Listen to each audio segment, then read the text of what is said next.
Welcome, I am Rail Zeev and your host for Keep Traveling Your African Vacation, the only podcast which brings you insightful information in the African tourism industry by real tourism professionals. Today we have another great episode to bring you, and I have the pleasure of introducing John Easingwood, who's the general manager at Intle Boutique Hotel, which is part of the Authentic Retreats group in South Africa. John, welcome to the show. Hey, how are you doing? Yeah, all good. Thank you. Thank you for coming on board, and I look forward to learning more about the Intle Boutique Hotel. So let's kick off with whereabouts exactly are you placed geographically? Okay, so Intle Boutique Hotel is based in the Eastern Cape on the hills above a little farming town called Thornhill. We're almost exactly halfway between Port Elizabeth and then the seaside resort of Jeffreys Bay. So, John, for guests that are coming perhaps from overseas, what would be their main route in to get to you? Mostly we have guests coming either up the Garden Route, so having left the wonderful Cape Town, the wonderful Western Cape, travelled up through the Garden Route, and then on their way to Port Elizabeth, Quebec. So they'd come up the N2, leaving Knysna, Pleasantburg Bay, those areas, come past Jeffreys Bay, and then about 35 kilometers outside of Jeffreys Bay, you get the turnoff to Hanky Potensi. Take that turnoff down the road, and we're about 8 kilometers down the road on the left-hand side. Or alternatively, folks starting off their journey in Port Elizabeth going down, it's 35 minutes from the airport. Again, down the N2, which is a nice big highway, comfortable to drive on. And then once again, the Hanky Potensi turn off and turn right over the highway, and we're about 8 kilometers down the road. Well signboarded, you can't miss it. Okay, now tell me, what does the property offer? What can people expect to experience when they come to Intle Boutique Hotel? Absolutely amazing. When you're driving along the highway, it's pretty. When you get here, you have these rolling mountains. From where we are up on the hill, it's layers and layers and layers of hills and mountains, which are quite rugged, going all the way into Bavion's Cliff. So we have the most amazing views, the most amazing sunsets, which are breathtaking. 800 hectares, which is a fairly good size, on which we have some really nice animals. We have lots of plains game, impala, bespoke, bushbuck, wildebeest, waterbuck, zebra, giraffes, kudu, and nyala. Loads of bird species, lots of eagles, lots of birds of prey. So it's a nature lover's paradise, really. You could spend the whole day walking around just looking at birds. Then every now and then we're privileged to find some leopard spoor on the property. Otherwise, Intle offers amazing food. It's one thing we really do focus on is our food and beverage offerings. When we reopen, we have some wonderfully talented chefs who are going to be joining us. There are nature walks, which you can either do yourself or our guide can take you around. The nice thing with not having predators, not having anything that's dangerous, is that it's really good for the guests to be able to go for a walk. You just take a couple of bottles of water and off you go. The property is well fenced. There's nothing here that's going to harm you. We have a spa, we have a fantastic pool. It gets really hot up here on top of the hill, and it's lovely just to lounge around the pool, taking in the views, or we have a very nice cigar lounge in which to relax. If you look around Intle itself and in the area, we have Jeffreys Bay, 25 minutes down the road. Fantastic beaches, some nice restaurants. This time of the year, we've got the Surf Classic happening. I think it's kicking off in a couple of days, which brings in a lot of people to the area. The Gamtoos River mouth, again, fantastic beaches, wonderful, big sand dunes to go walk over. Flat beach, miles and miles of beach just to go and walk. So there really is a lot to do in the area. What sets Intle apart is that most people come here and do as little as possible. If you want to break away and come to a really beautiful place that's quiet, dark at night, lots of stars, fantastic views. If you want to wake up in the morning, have a nice leisurely breakfast, sit around pool or on your balcony in your room, read a book, relax, just do as little as possible. This is really the place to come to. We've had a lot of guests coming and just booking in 4 or 5 days. They just relax and do as little as possible. It's nice because it's our vibe, our atmosphere. That's what we want to offer. We want to be relaxed, and I think more importantly, we want the guests to leave here feeling relaxed, as opposed to leaving here going like, that was a busy weekend, I need a weekend away. So that's what the area lends itself to. That's what the hotel lends itself to. And I think that's pretty much what guests should be expecting when they do come here. John, you mentioned, first of all, that when you open up again, You had a little bit of an issue with a fire, and now you reopening. Is that correct? So on the 26th of August last year, we actually closed the hotel for a week to do a little bit of renovations. And it was a Monday night. We all worked until normal 5 o'clock and then went off. The staff went home when it was taking a couple of days while we were going to do some refurbing. And out of nowhere, the wind came up, but a big wind. And my wife, Laura, who also we're the general management couple together, said, I think we should go down to the hotel, put the umbrellas down because the umbrellas are going to blow over and break. So we drove down to the hotel. It was 7 o'clock. Got down there, put the umbrellas down, drove back up to the house. And when we got to the house, the security contacted us and said, there's a fire in the laundry. And you first think, there can't be, just come from the hotel. But turned around, went back down, and there we go. There was a fire in the laundry. Our laundry burnt down, the kitchen burnt down, and we had extensive smoke damage. And obviously the fire brigade arrived. Really, they did a fantastic job, put the fire out, but there was lots of smoke and water damage in the hotel. So we've been closed since then. We unfortunately had to retrench our staff. It was extremely hard and emotional for ourselves and our owners because the staff have been with us for so long. So now that you've gone past the worst, you're reopening. Do we have a date for reopening? Yes, we've been really pushing it. We have a fantastic construction company that's been going. We're going to reopen on the 1st of September.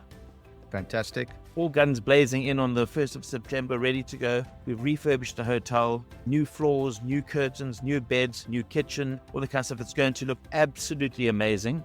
Yeah, well, who doesn't like brand spanking new? So good luck with that reopening. You mentioned a little bit earlier that you've employed a couple of great chefs, and at the same time you said you retrenched a whole lot of people. Tell me your basic staff complement. Are they from the Eastern Cape? Are they from the area? Well, yes. Our basic staff complement are all from Thornhill, which is really good.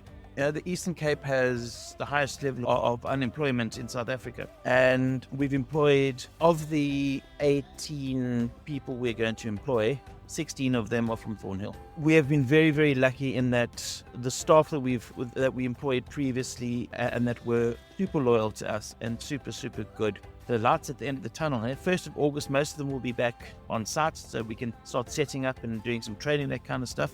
And the 1st of September, they're all going to be gainfully employed again. So we're really looking forward to that. I think that's going to mean a lot to the area as well.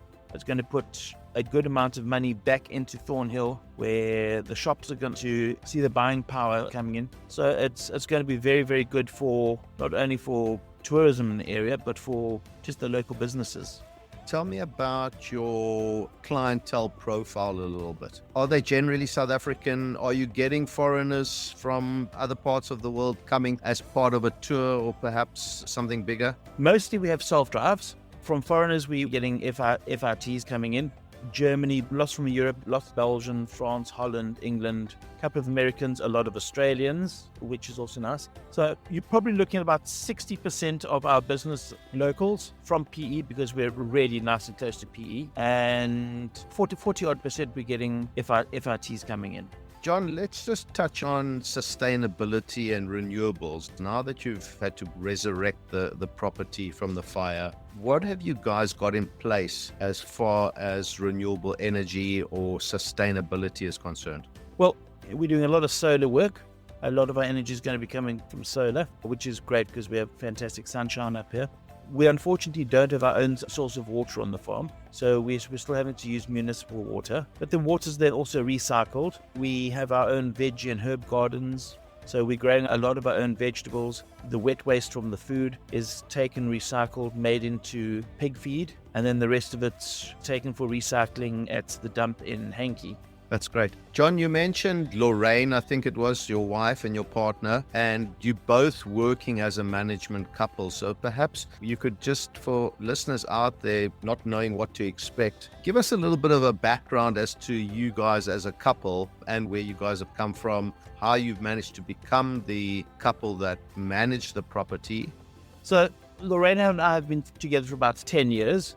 I've always been in the hospitality industry. I trained as a chef. I worked as the executive chef at the Royal Livingston in Zambia. Lorraine has always been in accounting. We went to the UK for a while, worked up in the Lake District, and then came back to South Africa.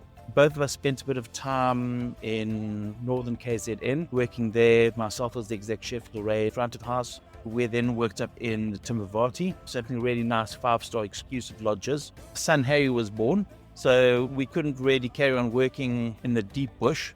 So we took the opportunity, moved down this way, and found ourselves here at Intle, which is great. I deal more on the hospitality side, food and beverage hospitality side. Lorraine is way more responsible than me, so she deals with accounts, and also she's very good with guests. So we share the burden that way. We have a 5-year-old son, Harry, who loves the industry already. As much as I'm trying to get him to stay out the kitchen, he's in the kitchen as much as what he can. We're very, very fortunate to be able to have our family with us on the farm. I think everyone understands this is a very hard industry. The hours are long and it can be very tiring. But we're blessed to be able to live on site and in our downtime to be 5 minutes away from home or work. So the time you do have off, you can be home quickly and you do get to spend the quality time with your family. It makes it a lot easier. Of course, there's some huge advantages to what you and Lorraine are doing. And if the guests complain about the food, John, you can always blame your son anyway, can't you? It's a typical thing. When the guests complain about the food, you blame the kitchen. When the guests say the food's fantastic, you say, I know, I made it myself. I'm sure you've heard it all, John. So with that in mind, having been in the industry for as long as you have, there must have been a particular funny moment or moments that you can share with us that even makes your son laugh today, or one day when he's a little bit older and he understands it better, will make him really have a good giggle. Yeah, I think there are many of which most of them can't be repeated. But one that does stick out for me is we were in Zambia, and obviously you're working very remote in Livingstone. And we had a family come out from America, and when they arrived, we were told they were going to be extremely high demanding and they were quite high maintenance, which is fine. You know, you're used to dealing with guests like that all the time. And then they had asked the one evening they wanted to have proper Indian food and curry, and that's so we went, well, you know, we'll make a few. We're chefs. We have great chefs here, but you have to understand that we're not authentic Indian. We'll make something for you, and we'll give it our best go. We made them, I think, 5 or 6 different meals, including naan breads, but we don't have tandoori ovens to do it correctly. So you make the recipe, stick it in the oven, and dinner came, and obviously you test the food before it goes out because you know you're on the spot a little bit. I thought the food was great, send it out. A few minutes later, the maitre d' comes, knocks on the door, says, "Chef, they want to see you." Went out to the table and they were happy with everything, but this gentleman just was so absolutely unhappy about the naan bread. So, well, you know, sir, I did say to you we are going to try our best, but we don't have a tandoori oven, so this is what we can give you. And then he stood up and he got onto his phone and he said, well, there's an Indian restaurant in Livingstone and they're going to go and eat there because it's traditional and it's what he wants. So we said, okay, no problem. We'll be here when you get back. He said, we're not going to eat this food. So off they went. Now, we've been in Livingstone for a while and the restaurant closed at 8 o'clock at night and it was already 8:30. So they jumped into a taxi, drove through to Livingstone, which is another half an hour, got there and to find the restaurant properly closed, came back, and by this stage it was sort of 9:30, 10:15 at night. Our restaurant was almost closed, but we kept everything waiting for them. They came in, they said, well, you know, can we order something to eat? So they ended up eating and enjoying their naan. And then for the rest of the 3 or 4 nights that they were with us, they were so nice and easy. A little thing like that just changed them around. It was quite funny at the time. Well, afterwards. Not while it was happening, but afterwards it was quite funny. We had a bit of a laugh. Nothing like learning a little bit of humbleness from time to time, is there, you know? John, I know that Authentic Retreats has been kind enough to do a nice prize giveaway for a lucky listener of the podcast. Would you tell us in your own words what you're going to be giving away? So Authentic Retreats are going to offer a night stay for 2 guests in one of our executive suites on a dinner, bed and breakfast basis. Thank you very much, John. I really appreciate it, and I appreciate the good gesture from Authentic Retreats and Intle. Thank you very much for coming on the show and giving us your time and energy. It's a great pleasure. Thank you for having us, and thank you for doing something like this where people can learn a little bit more about South Africa and about tourism, and they can maybe get a little bit of the personal feel of what it's like to be in this industry. Well, I'm glad that you like it, and I'm definitely seeing some benefits that people are becoming more humanized like yourself, that people that can hear you talking and saying, okay, I want to go there. I'm going to actually now go and test out John's cooking expertise because he's been boasting, and I'm definitely not ordering the naan bread. Well, I'll tell you what, come and visit us. Challenge accepted.